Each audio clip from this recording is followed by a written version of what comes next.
Hey guys, this is Adam Carswell, and welcome back to Dream Chasers Interviews with the Future. Today, I have a fantastic guest. As always, with us, we have the YouTube lead machine, the one, the only, Marley Jaxx in the building. Marley, we're honored to have you here.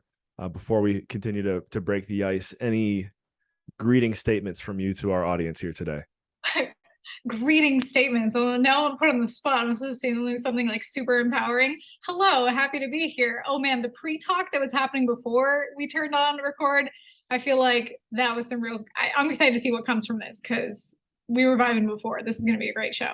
Absolutely, absolutely. And I do my best with this show to make it conversational, a little Rogan-esque. We don't go for 3 hours, but it's just like you never know what's going to come up. You I never want, know. I got yeah. time. I want you to walk away and be like, dang, that wasn't like the other ones. So that's what we're going to do here today, guys. Yes. Now, Marley, we are going to plug this a lot throughout today's stream, guys, just because I think what the clientele that she's serving right now, there's a huge need for this in the marketplace. So VIPleadmachine.com. If you just want to skip ahead to what we're going to be hammering on for you to click on here today, that is it. VIPleadmachine.com. We're going to ask Marley about what's going on there. But before we do, let's begin with the good old story, right? We hooked them in. It's time for the story, and then we'll get to the offer later. So, Marley, let's do let's start with the childhood. Let's do childhood in 3 minutes if you can. Ooh, childhood in 3 minutes. Well, I grew up in Canada. I live in Boise, Idaho now. Look at you drinking a Tim Hortons. Like that was Yes, that's perfect right. product placement. I Perfect timing. Good old didn't even think Timmy's. of that. Oh People in yeah, hold on, America don't I know what gotta a do double this now double too. is.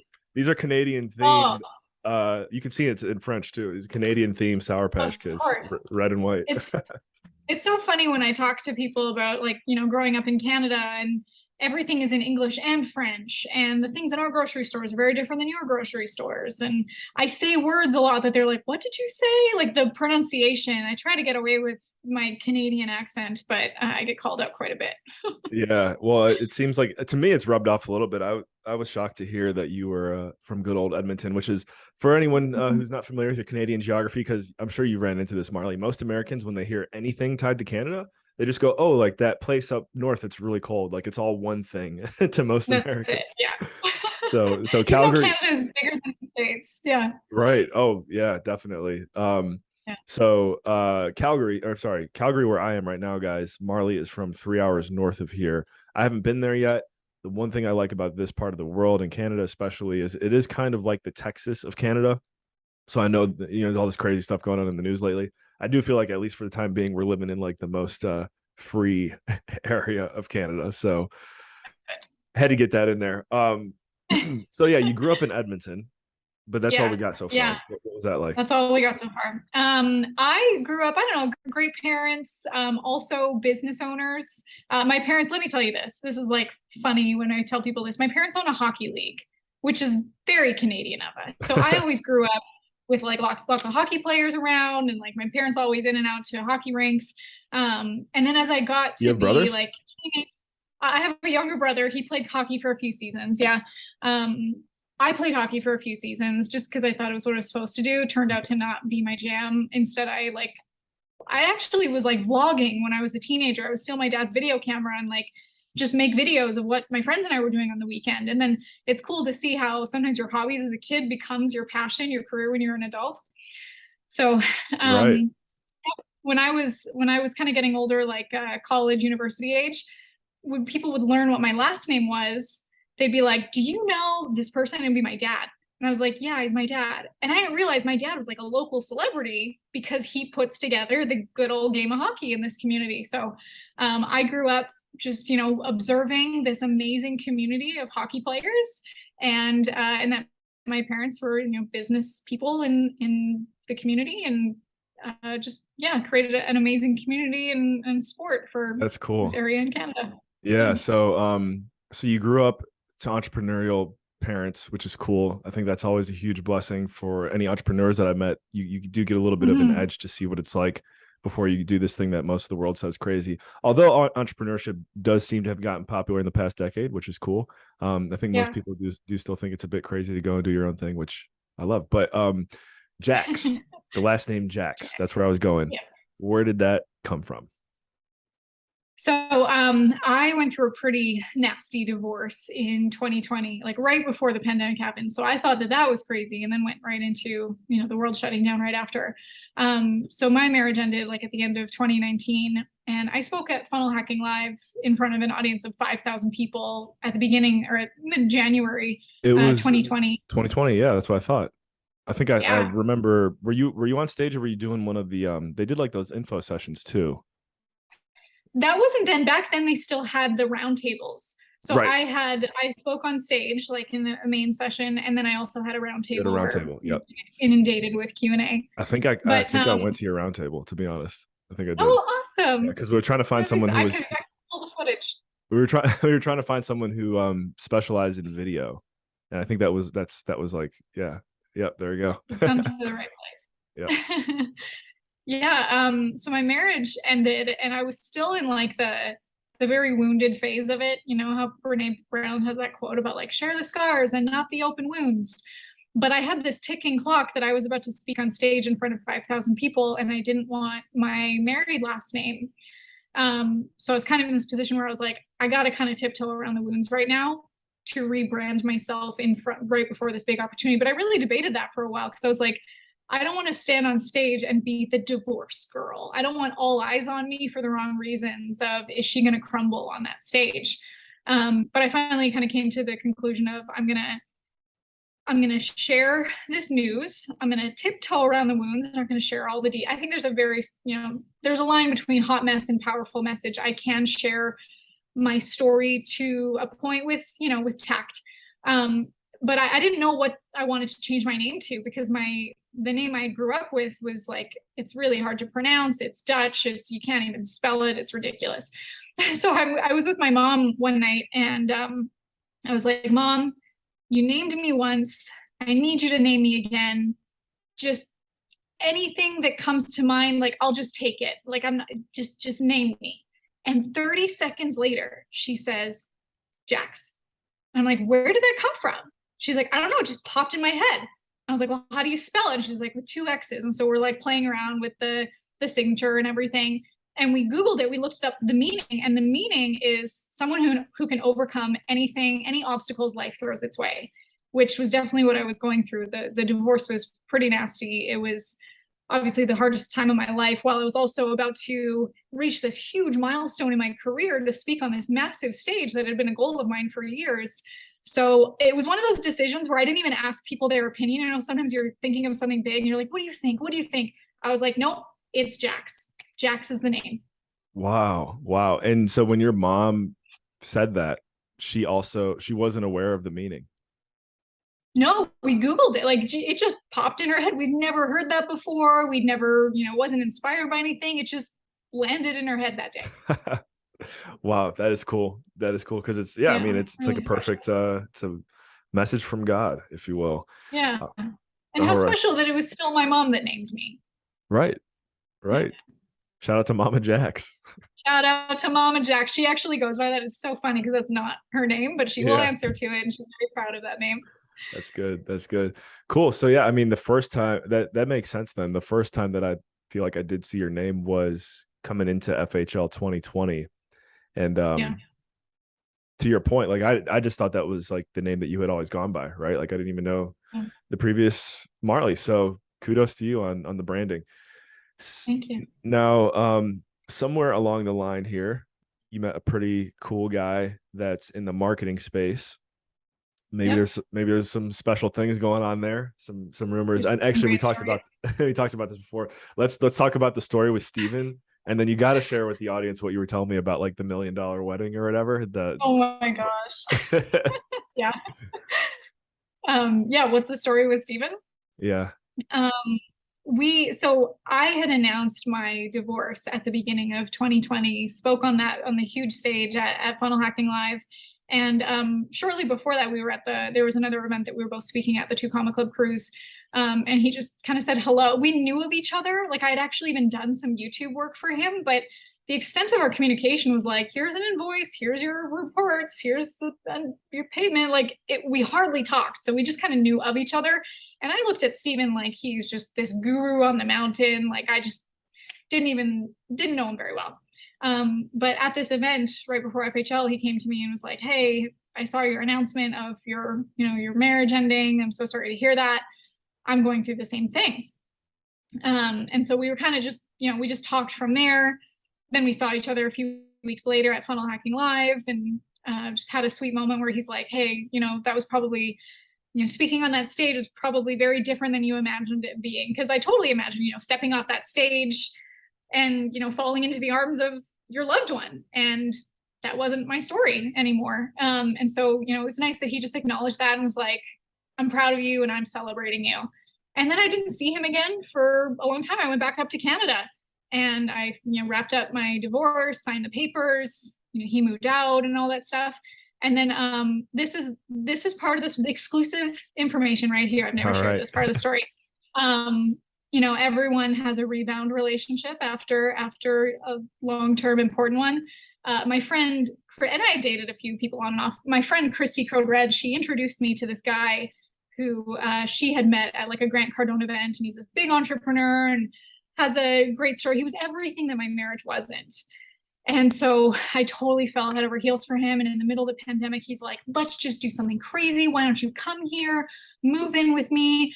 And we'll just, I see a future together. I could see us getting married and like, let's just be together. And so I jumped the border in the middle of this pandemic. My parents were furious with me. I packed everything I could into these 2 suitcases and I went to Omaha thinking that this was my happily ever after, but more internally thinking this was my redemption story. Like I was not conscious of that, but definitely had a lot of healing to do and saw this as my opportunity to like redeem myself. And this is what I, to the public now, I'm happy. A week later, that relationship crashed and burned. I was in Omaha for a full week. Wow. And so I packed up my 2 suitcases and my broken heart, and I didn't want to go back to Canada and be alone, or also face my parents and say I was wrong. And I mean, who wants to be in Canada during COVID? I mean, let's be honest. It was pretty rough. Yeah. So one of my best friends lives in Boise, and she was like, come stay with me, no expiration date, just you can come live at my house with her and her husband or 2 teenage boys. They just opened their home to me. And when I got there, they'll tell you like they're like, I do not recognize that girl. I was really broken at that time. And in my mind, I was like, this guy from Omaha, I was like, he's going to turn around and be like, what was I thinking? I was so stupid. Come back. Let's be together. He did not do that. And so I internalized his emotional unavailability as a reflection of my self-worth. And especially with just the pattern of things that I had gone through in previous relationships and my marriage falling apart, I needed a lot of therapy. And so I found actually Steven, because he also lives in Boise. Oh, wow. Okay. Yeah. So he referred me to the therapist that he saw. And so sometimes we would like cross in the hallways at therapy appointments. And then I would go to therapy like 3 times a week, just crying over the same things. Like, I'm not good enough. I'm not worthy. Meanwhile, I have $1 million business, but like, sure, that can tell you so much about like money doesn't buy happiness. But also in a way, I was not conscious of this until later, more therapy. And I did a lot of, psychedelic therapy, which I would love to talk about. And I'm a fan of and big supporter of. For sure. I didn't realize that my pain and my worthiness complex was actually fuel for my business, because the more attention I'd get online or the more money I would make, externally, I felt validated. So that led to going to some therapy, and of course, being in Boise in the same city, I would just kind of see Steven here and there. But when he first, when we first started hanging out, and it was strange, there were rumors about us being together long before we were. And I think it's just because we were 2 single entrepreneurs, and it was like, oh, great, they make sense together. But what people didn't know is I was so broken internally and fixated on this other guy and my marriage, that when people would say that about Steven, I was like, oh, no. Steven is so not my type. Because my type at this time was narcissist, manipulator, cheater, abuser. Like I couldn't see what healthy was until psychedelic therapy. Wow. Okay. So this is the segue that I was waiting for, but I do want to shine the light on Steven real quick here too, because I think for anyone who's not familiar with who we're talking about, this is Steven Larson, by the way. I would say just go ahead and Google him. Is his website stevelarson.com, or do you know have it enough? SteveJLarson.com.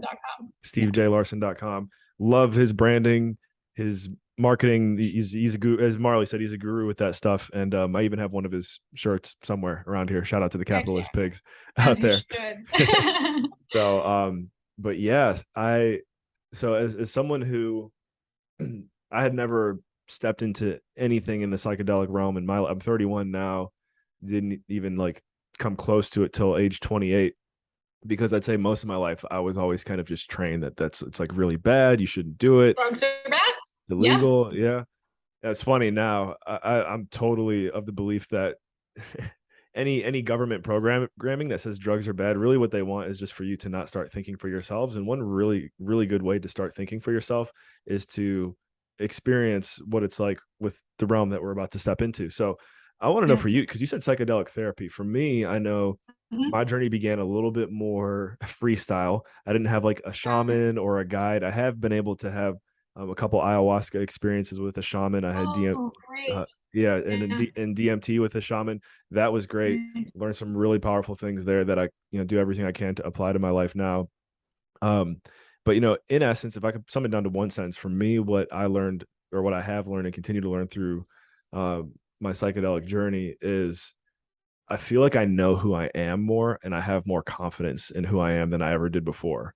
And I know that sounds Yes. crazy, but that's really, in essence, what I've gotten from these experiences. And so I want to know for you, how did this bridge begin? How did you first decide, okay, I want to try this? And then just really share with our audience, like, yeah, what have you learned from stepping into this phase of your life?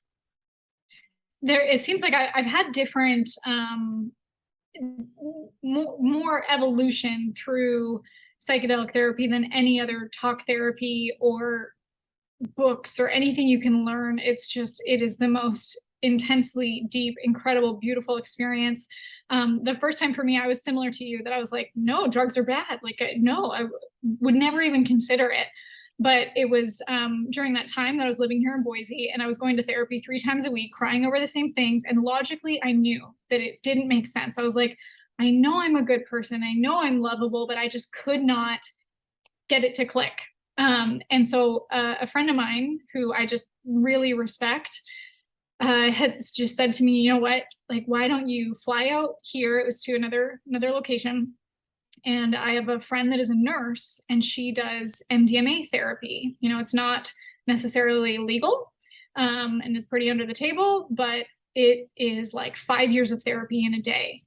And I researched a ton of it, and I was just at a place where I was so desperate. I couldn't live like that anymore, that I was like, I'll do anything. And so I think I booked like the next flight, like the next available appointment. I was there, and it was absolutely, I was definitely nervous, of course, to experience this. I've never, I mean, marijuana is legal in Canada, but like I'd never even really done that.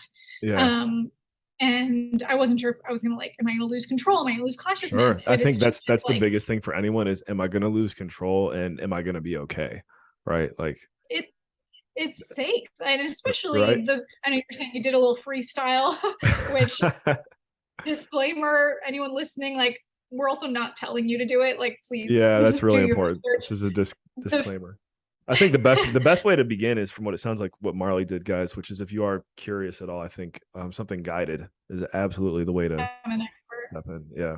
But you were sorry, so you Yeah. were saying you were concerned because it was new, right? Like, you didn't know what to expect. Yeah. So I had no idea what was going to happen. And it was the most beautiful experience. That what it does chemically is it dumps your serotonin. So you just feel this like incredible love and euphoria, and it reduces your amygdala. So, like, it removes the fear and the ego.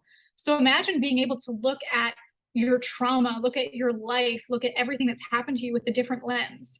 And I think up to then, I would have, if you would have asked me, like, Marley, have you ever experienced trauma? I'd be like, no, no, I had a great childhood. I grew up well. I've been very privileged. Trauma, me? No, we all have trauma. And trauma can be, not feeling heard or understood. everyone has their own version. It doesn't have to be big T, like gory violence drama, which, you know, there's a spectrum of trauma.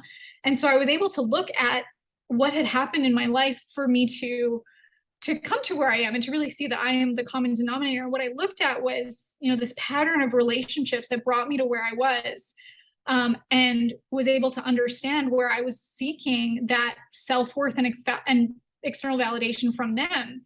And then went even further to find where it originated, which I never, like, I don't think I ever would have gotten this in this lifetime without this psychedelic therapy.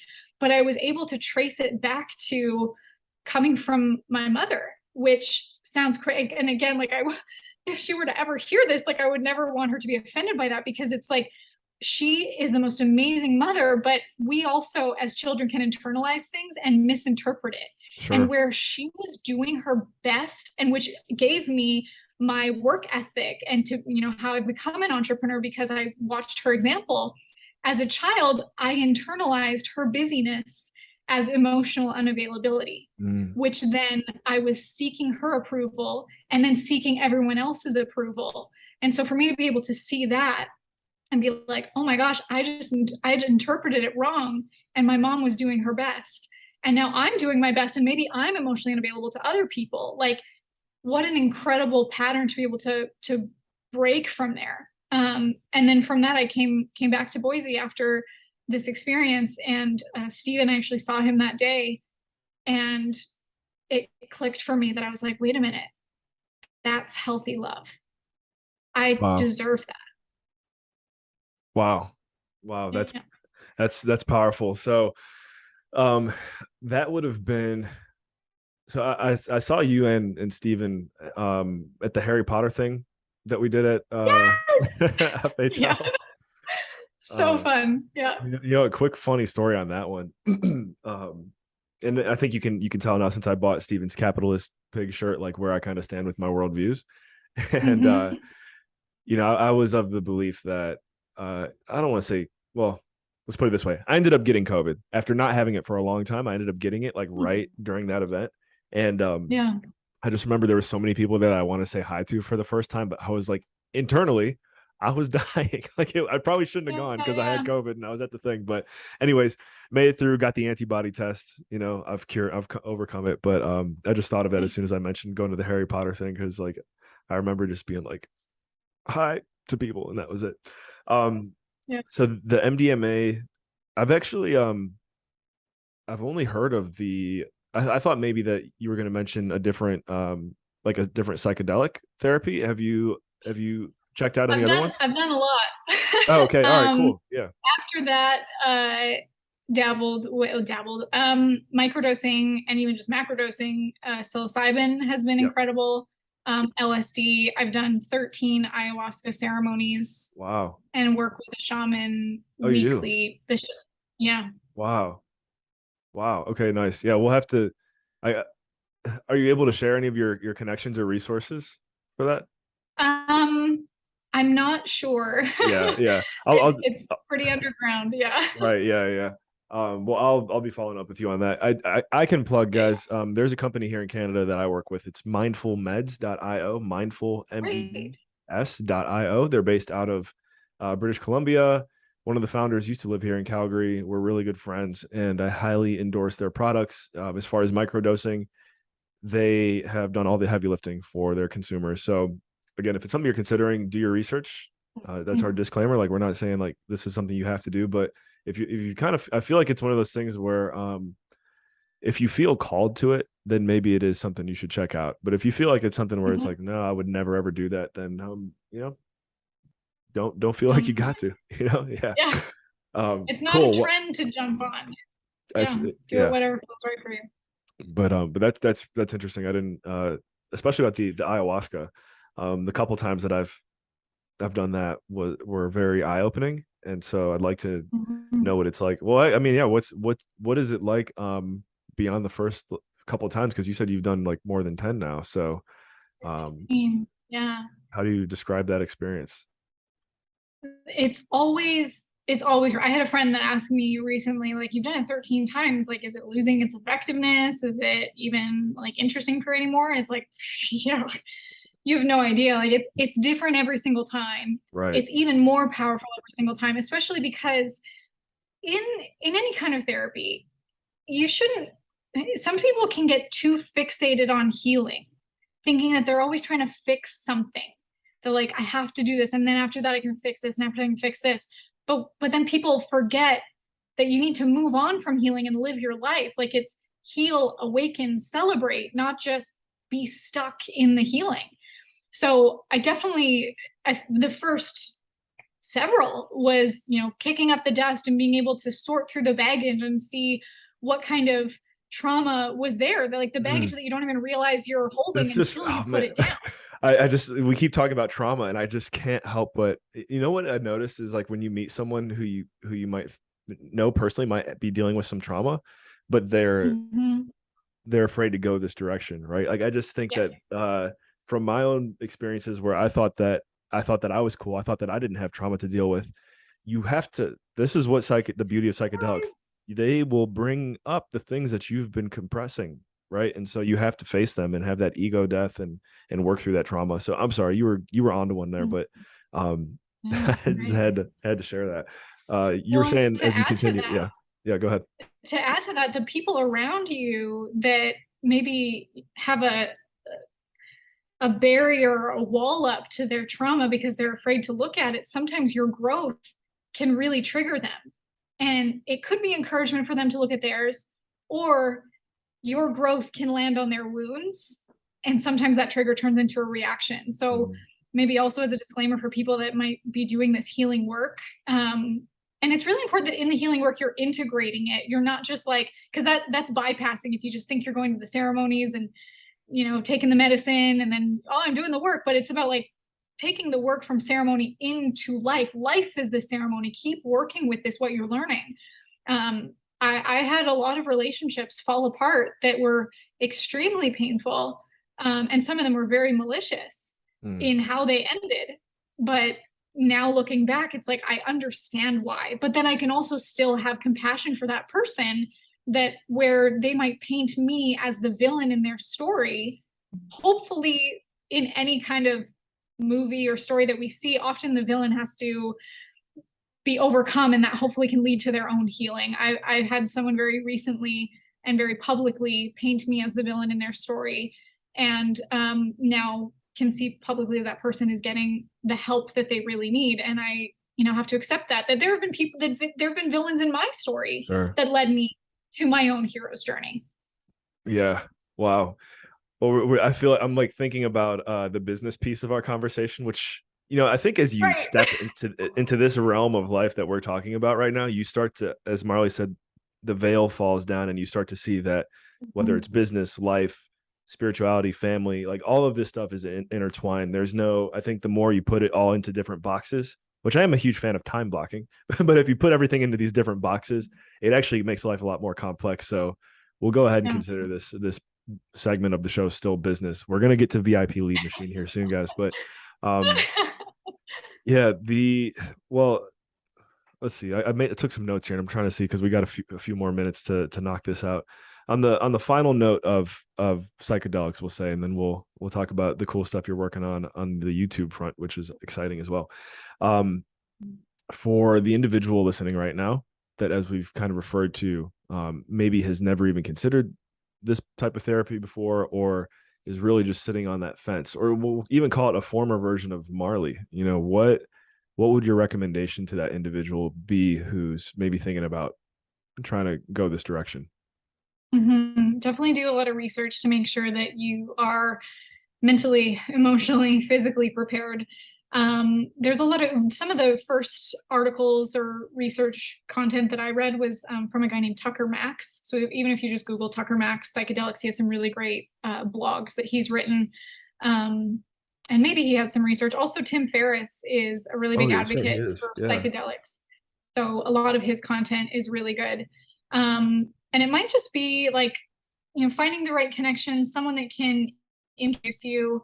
But before you even go into that, like I would not recommend anyone do it before they've also had another kind of therapy to help them with integration. Like, it would not be responsible to go do a weekend of ayahuasca and then just jump back into regular life. Like when I first started with psychedelics, and even now, like I have coaches, I have therapists that I continue to work with.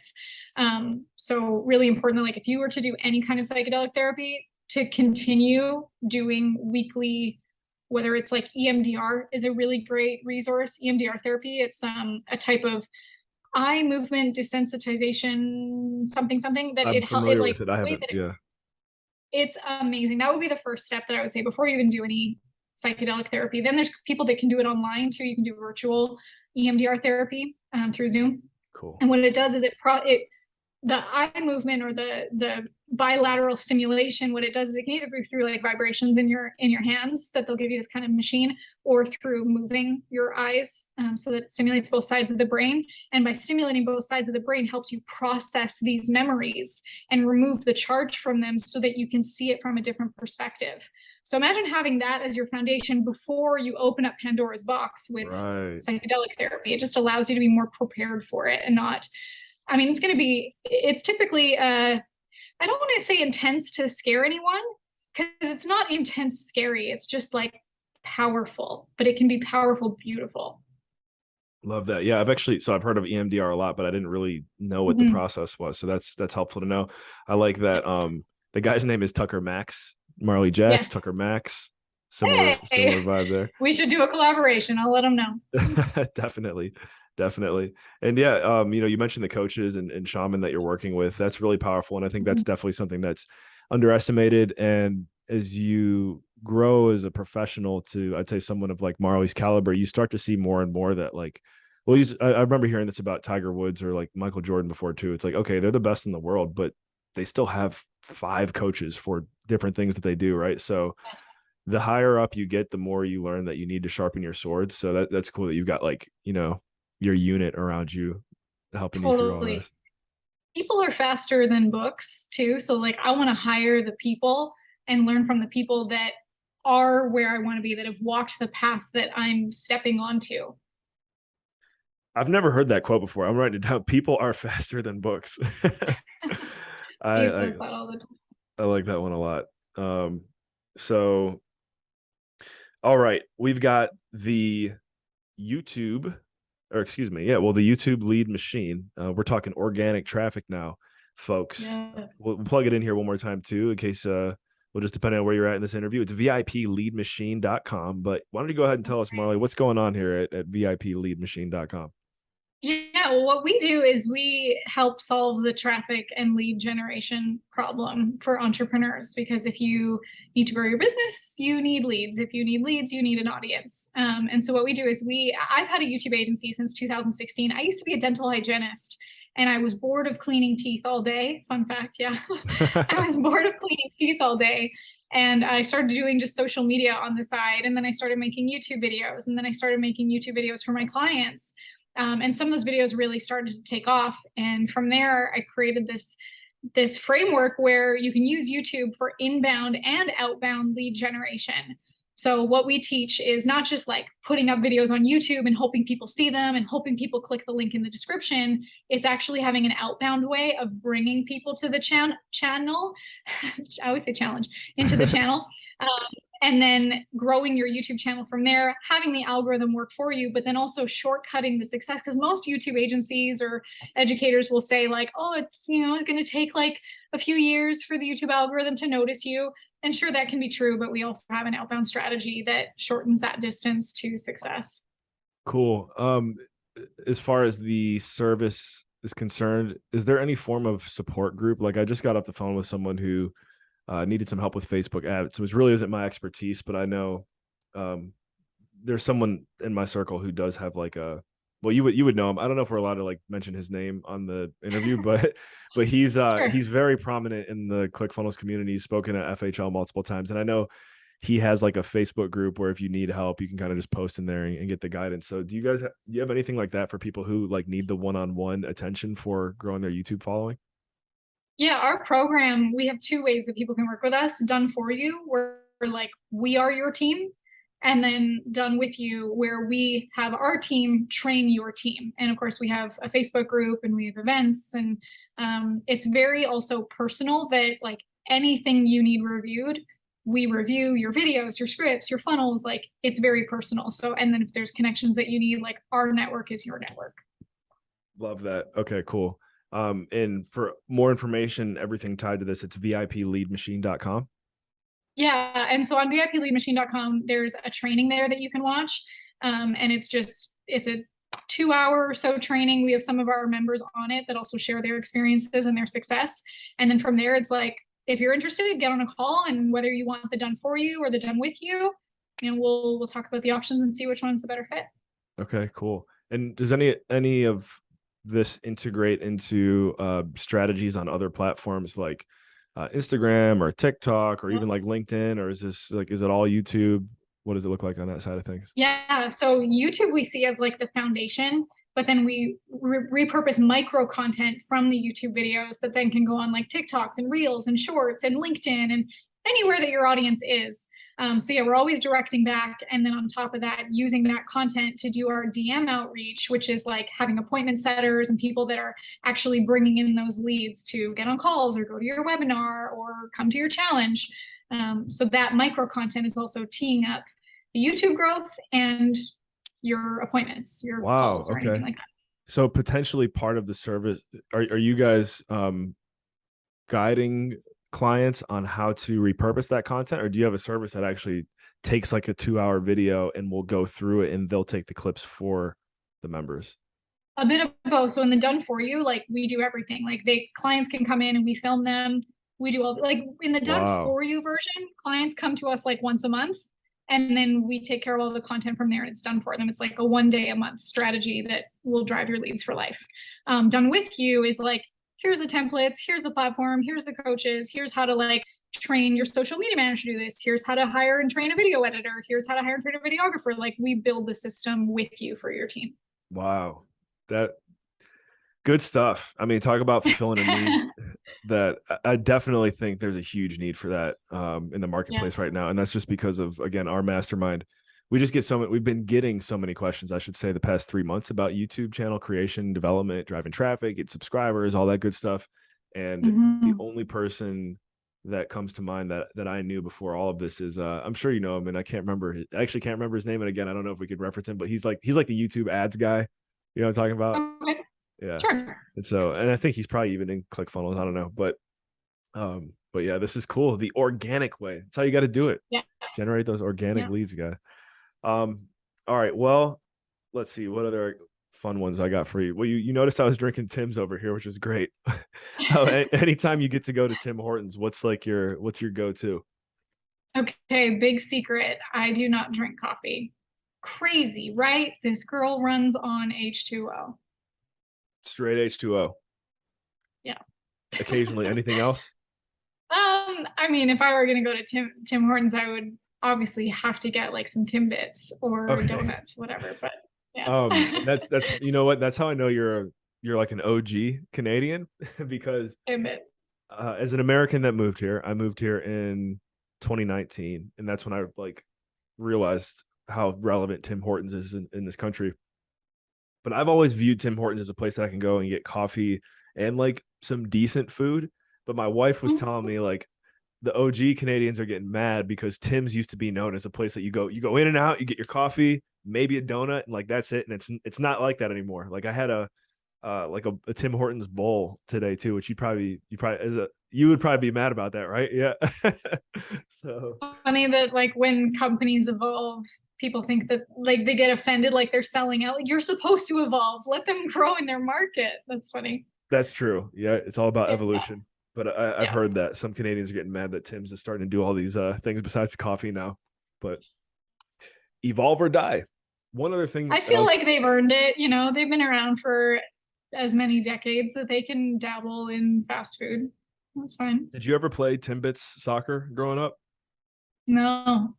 I know what you're talking about though. Okay. I found that from a marketing perspective, very impressive by Tim Hortons. It's kind of like for all my Americans, you know, a lot of us probably played Little League growing up in Canada. Tim Hortons, like across the whole country, will sponsor these youth soccer leagues, and it's called Timbits. And I mean, what better way what better way to plant in the minds of all the youth a joyous experience with Tim Hortons than giving all the kids free Timbits after their soccer games. So Right. It's great branding for the younger and older generation. right, bringing the generations together. So Yeah. okay, well, Marley, thank you for investing your most valuable resource with us here today, your time. We deeply, Yeah. deeply appreciate it. Guys, remember Marley's website is VIPleadmachine.com. That's VIPleadmachine.com. Go ahead, wherever you're at in the world right now, pause the interview, pull up a browser, pull up a tab, whatever. Go check it out. VIPleadmachine.com. And Miss Jaxx, what any parting words of wisdom for our listeners here today? I'll share something that my shaman teaches me, and it's, in any kind of therapy or creativity or business development, it's just this one line that sometimes you're the teacher, but you're always the student. Mm. A timeless one right there. Sometimes the teacher, always the student. Because even when you're teaching, you're learning. Right. Yeah. There we go. All right, guys. Well, thank you again for tuning into another episode of Dream Chasers, Interviews with the Future. I'm your host, Adam Carswell. That was our guest today, CEO of YouTube Lead Machine, Marley Jaxx. One more time, guys, VIPleadmachine.com. Go check it out. Thank you for hanging out here. And remember, in all you think, say, and do, take it to the next level.